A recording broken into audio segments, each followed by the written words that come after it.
오늘 우리에게 주시는 하나님의 말씀은 사도행전 9장 1절에서 19절까지 말씀입니다. 사도행전 9장 1절에서 19절까지 말씀입니다. 제가 가지고 있는 성경, 신약성경 200페이지에 있는 말씀입니다. 1절부터 19절까지 함께 읽도록 하겠습니다. 사울이 주의 제자들에 대하여 여전히 위험과 살기가 등등하여 대제사장에게 가서 다메섹 여러 회당에 가져갈 공문을 청하니, 이는 만일 그 도를 따르는 사람을 만나면 남녀를 막론하고 결박하여 예루살렘으로 잡아오려 함이라. 사울이 길을 가다가 다메섹에 가까이 이르더니 호련히 하늘로부터 빛이 그들을 둘러 비추는지라. 땅에 엎드려져서 들으매 소리가 있어 이르시되, 사울아 사울아 내가 어찌하여 나를 박해하느냐 하시거늘, 대답하여 주여 누구시니까? 이르시되, 나는 내가 박해하는 예수라. 너는 일어나 시내로 들어가라. 내가 행할 것을 내게 이를 자가 있느니라 하시니, 같이 가던 사람들은 소리만 듣고 아무도 보지 못하여 말을 못하고 서 있더라. 사울이 땅에서 일어나 눈을 떴으나 아무것도 보지 못하고 사람의 손에 끌려 다메섹으로 들어가서 사흘 동안 보지 못하고 먹지도 마시지도 아니하니라. 그때 다메섹에 아나니아라 하는 제자가 있더니 주께서 환상 중에 불러 이르시되, 아나니아야 하시거늘, 대답하되 주여 내가 여기 있나이다 하니, 주께서 이르시되 일어나 집가라 하는 거리로 가서 유다의 집에서 다소 사람 사울이라는 사람을 찾으라. 그가 기도하는 중이니라. 그가 아나니아라 하는 사람이 들어와서 자기에게 안수하여 다시 보게 하는 것을 보았느니라 하시거늘, 아나니아가 대답하되 주여 이 사람에 대하여 내가 여러 사람에게 들었사온즉 그가 예루살렘에서 주의 성도에게 적지 않은 해를 끼쳤다 하더니, 여기서도 주의 이름을 부르는 모든 사람을 결박할 권한을 대제사장들에게 받았나이다 하거늘, 주께서 이르시되 가라. 이 사람은 내 이름을 이방인과 임금들과 이스라엘 자손들에게 전하기 위하여 택한 나의 그릇이다. 그가 내 이름을 위하여 얼마나 권한을 받아야 할 것을 내가 그에게 보이리라 하시니, 아나니아가 떠나 그 집에 들어가서 그에게 안수하여 이르되, 형제 사울아, 주 곧 내가 오는 길에서 나타나셨던 예수께서 나를 보내어 너로 다시 보게 하시고 성령으로 충만하게 하신다 하니, 즉시 사울의 눈에서 비늘 같은 것이 벗어져 다시 보게 된지라. 일어나 세례를 받고 음식을 먹음에 강건하여 지니라. 사울이 다메섹에 있는 제자들과 함께 며칠 있을새. 아멘. 이 그리스도의 복음은 예루살렘과 온 유대 그리고 사마리아를 넘어서 세상을 향해 땅끝까지 나아가야 하는 것입니다. 이것은 당신의 제자들을 향한 주님의 명령이기 때문이다라는 것이죠. 그런데 복음이 예루살렘에서는 역사하고 있었지만 사마리아와 세상을 향해서는 나아가지 못하고 있습니다. 이런 중에 중요한 사건이 발생하게 되는 것이죠. 주의 종 스데반이 유대교의 지도자들과 대립하게 되었습니다. 그러다가 유대교에 지나치도록 열심이었던 자들에 의해서 스데반이 돌에 맞아 순교하는 일이 일어나고 말았습니다. 이 스데반의 죽음을 기점으로 그리스도의 도를 따르는 이들에게 핍박이 가해지기 시작하였습니다. 그래서 그리스도인들은 이 박해를 피해 어쩔 수 없이 다른 곳으로 도망갈 수밖에 없었습니다. 표면적으로는 그리스도의 교회가 위기에 봉착한 것처럼 보입니다. 하지만 오히려 이 사건은 예수 그리스도의 명령이 진행되는 계기가 되어졌다라는 것이죠. 박해로 인해 흩어진 그리스도인들은 그리스도인들을 통하여서 예수의 복음이 온 유대와 이 사마리아를 넘어서 세상으로 땅끝을 향해 나아가게 되어지게 된 것입니다. 흩어진 주님의 제자들이 흩어진 그곳에서 복음을 전하기 시작합니다. 하나님의 놀라우신 역사라고 표현할 수밖에 없는 일이다라는 것이죠. 오늘 본문에서는 이 복음이 세상을 향하여서 이방 민족을 향해 나아가기 시작한 가운데 또 하나의 역사가 이루어지는 것을 나타내고 있습니다. 이방 선교를 위해 중요한 일을 하게 될 사람을 주님께서 부르시는 장면이 나오는 본문이죠. 지금 주께서 부르시는 사람은 바로 사울입니다. 이 사울은 후에 바울로 불리는 그 사울이 되는 것이죠. 그런데 당시 상황에서 주님이 이 사울을 부르신다는 것이 무척 당황스러울 수밖에 없는 일이다라는 것이죠. 이 사울이 누구입니까? 그는 바리새인 중에 바리새인이었습니다. 이 말은 그가 철저한 유대주의자, 철저한 율법주의자라는 말과도 같습니다. 예수께서 십자가에 달리시기 전에 늘 대립했던 세력 중에 하나가 유대주의자, 율법주의자, 바로 이 바리새인들이었습니다. 거기다가 그는 교회에 본격적으로 박해가 가해진 원인이 되었던 이 스데반의 죽음에 대해서 옳다고 생각하는 사람이었다라는 것이죠. 거칠게 표현해서는 사울은 스데반이 죽어도 싸다고 생각했다라는 말입니다. 그는 직접 스데반에게 돌을 던지는 그런 행위는 하지 않았지만 스데반에게 돌을 던졌던 사람들의 겉옷을 맡아준 사람입니다. 그 겉옷을 맡아줌으로 인하여서 마음 편안하게 마구 돌을 던질 수 있게 해주었던 사람이 바로 이 사람이다라는 것이죠. 그렇게 스데반의 순교와 관련되어 사울은 결코 무관할 수 없는 사람입니다. 거기다가 오늘 본문에서는 이 사울은 그리스도의 교회를 핍박하는 것에 더욱 깊이 관여하게 됩니다. 우리 본문 1절과 2절 말씀을 함께 읽어 보시겠습니다. 사울이 주의 제자들에 대하여 여전히 위엄과 살기가 등등하여 대제사장에게 가서 다메섹 여러 회당에 가져갈 공문을 청하니 이는 만일 그 도를 따르는 사람을 만나면 남녀를 막론하고 결박하여 예루살렘으로 잡아오려 함이라. 이 사울은 유대인들이 스데반을 죽이는 것에 간접적으로 동참했습니다. 그런데 이제는 아예 그가 직접 나서서 교회를 핍박합니다. 아마도 스데반의 죽음을 보면서 사울은 스데반과 그 집단이 가짜라고 확신했던 것으로 보여집니다. 그래서 자기 스스로 제사장을 찾아갑니다. 그리고 자기가 알아서 제사장을 찾아가서는 다메섹으로 가서 예수의 도를 따르는 자들을 잡아올 수 있도록 자기에게 공문을 써달라는 것입니다. 그때 당시만 해도 예루살렘에서 다메섹까지는 한 280km 정도 멀리 떨어진 아주 먼 거리였습니다. 지금도 먼 거리인데 당시에는 말할 것도 없이 너무나도 먼 거리였습니다. 그런데 그 길을 그리스도인을 붙잡으러 가겠다라는 것입니다. 그리스도인들을 괴롭히는 것에 너무나도 적극적이게 돼버린 사울입니다. 그런데 이런 사울을 지금 예수님께서 부르신다라는 것이죠.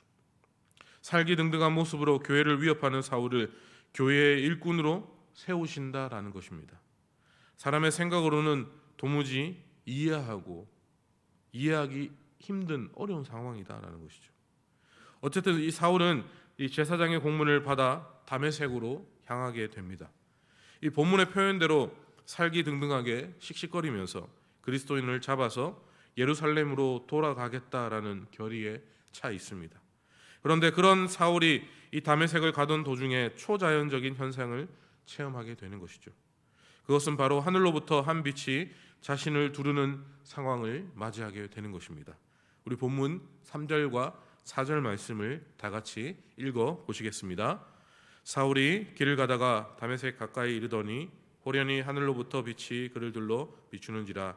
땅에 엎드려져 들음에 소리가 있어 이르시되 사울아 사울아 내가 어찌하여 나를 박해하느냐 하시거늘. 이 다메섹에 거의 도착했는데 갑자기 한 빛이 사울을 감싸고 사방에서 그를 비추었습니다. 그것 때문에 사울은 땅에 엎드려지고 말았습니다. 이것은 이 물리적인 힘이라기보다는 갑작스럽게 빛이 사방에서 자신을 비추어오다 보니까 너무나도 눈부시고 너무나도 놀라서 땅에 엎드려질 수밖에 없었던 것으로 보여지는 것이죠. 사울이 엎드려져 있을 때 그 빛과 함께 하나의 목소리가 들리게 됩니다. 사울아 사울아 어찌하여 나를 박해하느냐. 사울이 얼마나 놀랐겠습니까? 살기등등하게 흥분해서 그리스도인을 잡아가겠다고 막 씩씩거리면서 반이성적으로 격양되어 다메섹을 향해 달려가고 있는데 갑자기 빛이 자기에게 다가오고 또 호공에서 목소리가 들리고, 그런데 그 목소리가 자기의 이름을 부르고 사울은 간신히 들려오는 그 목소리를 향하여서 질문을 합니다. 우리 5절 말씀을 함께 읽어보겠습니다. 대답하되 주여 누구시니까 이르시되 나는 내가 박해하는 예수라.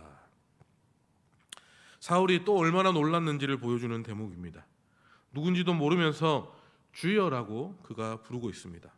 사울은 극도의 공포를 느끼고 있는 것으로 보여지고 있다라는 것이죠. 거기다가 누구시냐는 그 사울의 질문에 그 목소리는 나는 내가 박해하는 예수다라고 대답하고 있는 것이죠. 여러분, 이 대답을 들었을 때 사울은 어떤 생각이 들었을까요? 아마 이런 생각을 하지 않았겠습니까? 이제 내가 여기서 죽었구나. 그렇게 생각했을 것입니다. 사울은 이제껏 예수의 도를 따르는 사람들을 괴롭혀 왔습니다. 그리고 그 예수의 도를 따르는 사람을 잡으러 가는 길이었습니다.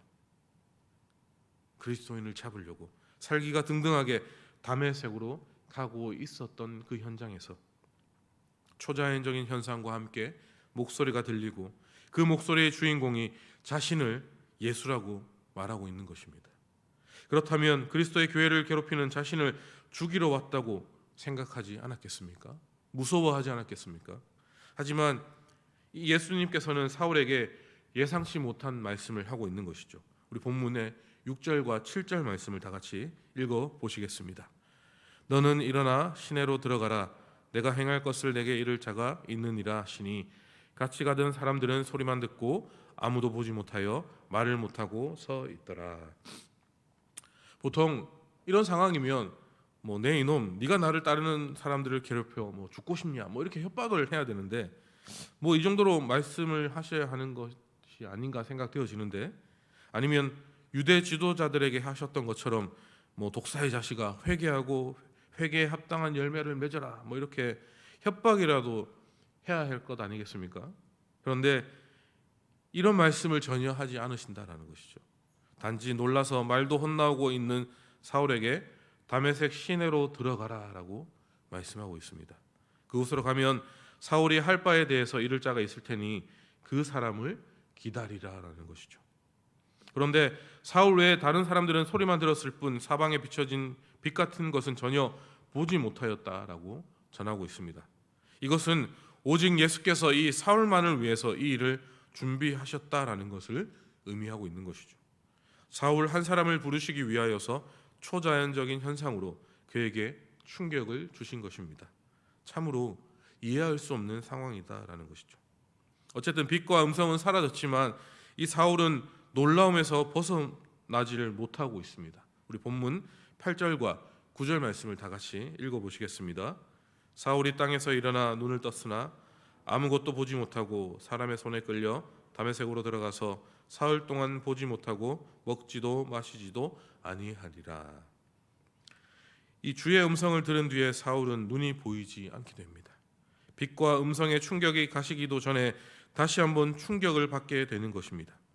자발적으로 살기가 가득한 모습으로 다메섹을 향했던 사울이 이제 다메섹 앞에 나자빠져서는 눈도 보이지 않아 사람들의 손에 이끌려 간신히 그곳으로 들어가게 된 것입니다.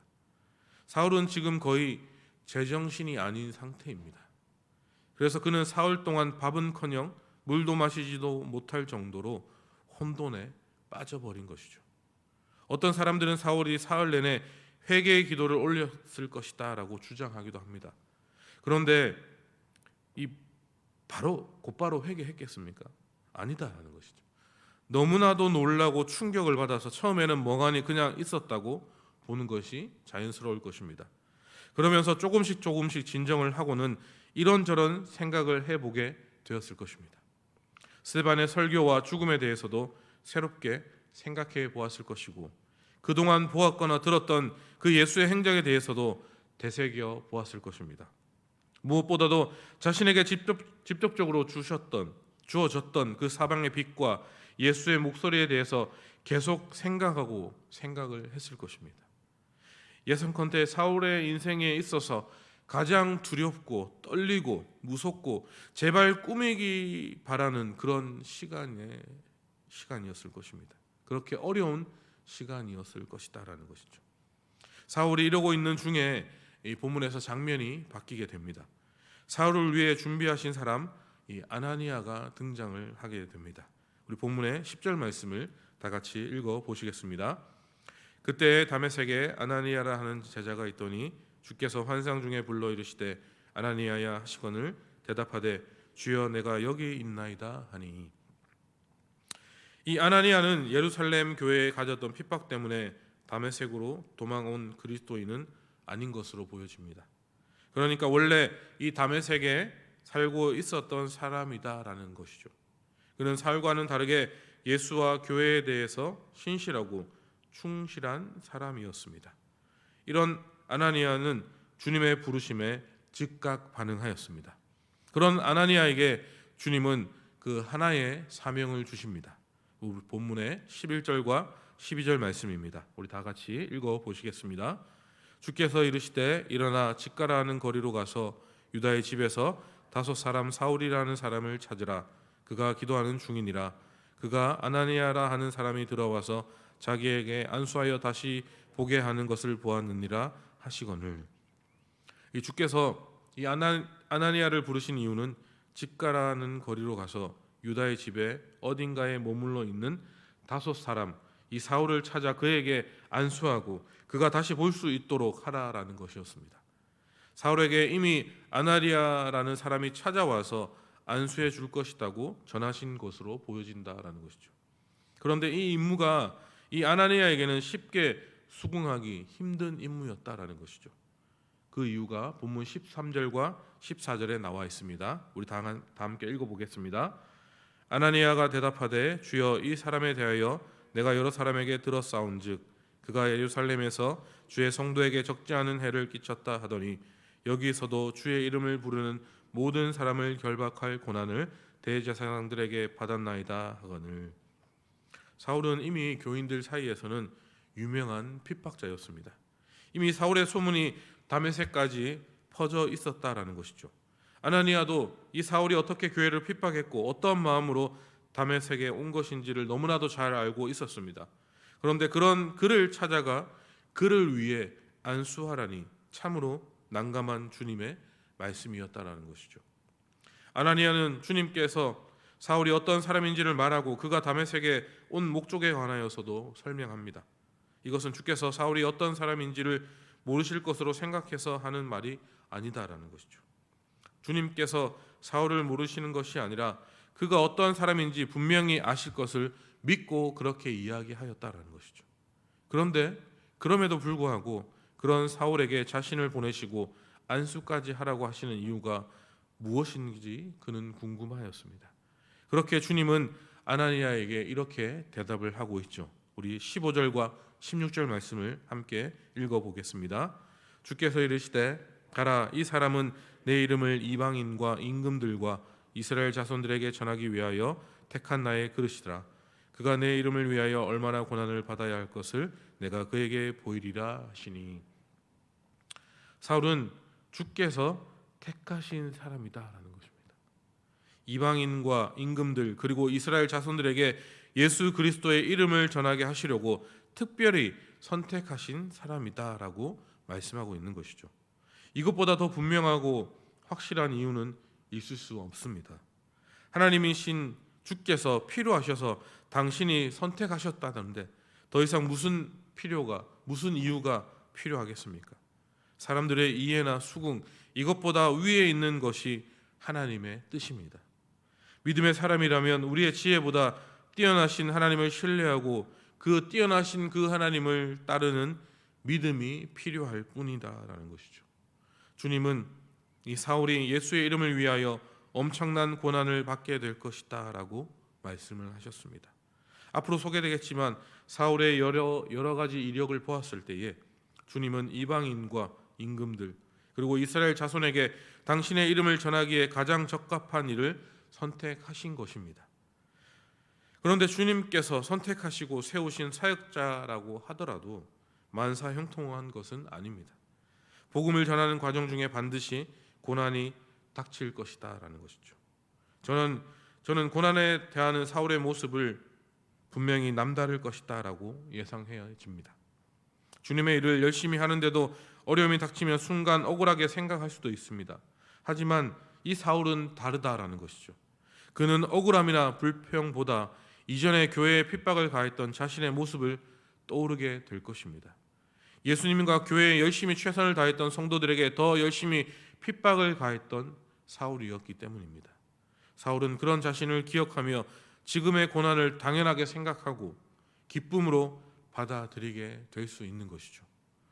예수님의 대답에 아나니아는 더 이상 질문하지도 않고 고민하지도 않고 두려워하지도 않았습니다. 그는 바로 일어나 사울이 있는 곳으로 향하였습니다. 우리 17절 말씀을 다 같이 읽어보겠습니다. 아나니아가 떠나 그 집에 들어가서 그에게 안수하여 이르되 형제 사울아 주 곧 내가 오는 길에 나타나셨던 예수께서 나를 보내어 너로 다시 보게 하시고 성령으로 충만하게 하신다 하니, 아나니아는 그 주님의 말씀대로 순종하여서 사울을 찾아갔고 그를 보자마자 형제라고 부르며 주님의 일에 완전히 동참을 하고 있습니다. 이런 아나니아의 순종은 결코 쉬운 결정이 아니었습니다. 주님을 향한 확실한 신뢰와 믿음이 있었기에 가능한 것이었다라고 말할 수 있게 된 것이죠. 그리스도인을 잡으려고 거의 300km나 떨어진 다메섹까지 온 사울입니다. 사울의 눈이 보이게 되면 그가 어떻게 돌변할지 알 수 없습니다. 하지만 아나니아는 이런 두려움을 믿음으로 이겨내고 있는 것이죠. 자신의 의견을 내려놓고 자신의 뜻을 내려놓고 사울을 형제라고 부르며 주님의 말씀에 대하여 놀라운 순종을 보여주고 있습니다. 이처럼 주님은 이방인을 위해 세우실 사울을 부르시려고 아나니아라는 가장 적절한 믿음의 형제를 예비해 두신 것입니다. 결국 이 아나니아는 사울에게 안수하게 되고 사울은 눈을 다시 보게 됩니다. 우리 본문의 18절과 19절 말씀을 함께 읽어 보겠습니다. 즉시 사울의 눈에서 비늘 같은 것이 벗어져 다시 보게 된지라. 일어나 세례를 받고 음식을 먹으며 강건하여 지니라. 사울이 다메섹에 있는 제자들과 함께 며칠 있을새에. 사울의 눈은 다시 예전처럼 볼 수 있게 되었습니다. 그리고 그는 영적으로 안정을 찾게 되었고 또 그곳으로 음식을 먹고 또 강건함을 되찾을 수 있게 되었습니다. 말씀을 정리하겠습니다. 세상을 향한 복음의 여정은 이렇게 주님의 계획하심으로 하나하나 이루어지게 되어집니다. 그 과정에서 인간이 이해할 수 없는 주님의 뜻과 마주치게 될 수도 있습니다. 하지만 믿음의 사람은 그때도 주님을 신뢰할 수 있는 믿음이 있어야 한다라는 것이죠. 주님의 뜻을 분별할 수 있는 그런 믿음의 확신이 있어야 한다라는 것이죠. 의문을 가질 수 있고 그래서 질문할 수도 있습니다. 하지만 주님은 성도의 선한 질문에 좋은 것으로 응답하실 것이기 때문입니다. 그때 우리는 나의 생각, 나의 의견을 내려놓고 겸손함으로 주님의 말씀에 순종할 수 있어야 합니다. 당시로서는 사울이라는 전혀 불가능해 보이는 사람도 주님은 그 불가능해 보이는 사람을 들어서 주님의 일에 사용하셨습니다. 인간이 예상하지 못하는 사람을 예상하지 못하는 방법으로 예상하지 못한 사람을 통하여서 예상하지 못한 역사를 이루시는 것입니다. 이것이 주님의 방법이고 이것이 주님의 은혜이다라는 것이죠. 사랑하는 운하교회 성도 여러분, 기도하며 묵상하며 말씀을 실천하며 주님의 놀라우신 역사에 우리를 맡길 수 있는 주의 거룩한 백성들이 될 수 있기를 주님의 이름으로 간절히 기도합니다. 어떤 상황에서도 흔들리지 않는 믿음으로 기가 막힌 주님의 역사에 믿음으로 동참하는 우리가 될 수 있기를 주님의 이름으로 간절히 기도합니다.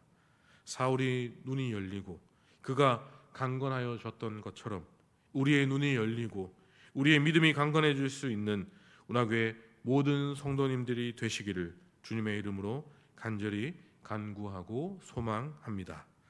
아멘. 제가 한번 기도하겠습니다.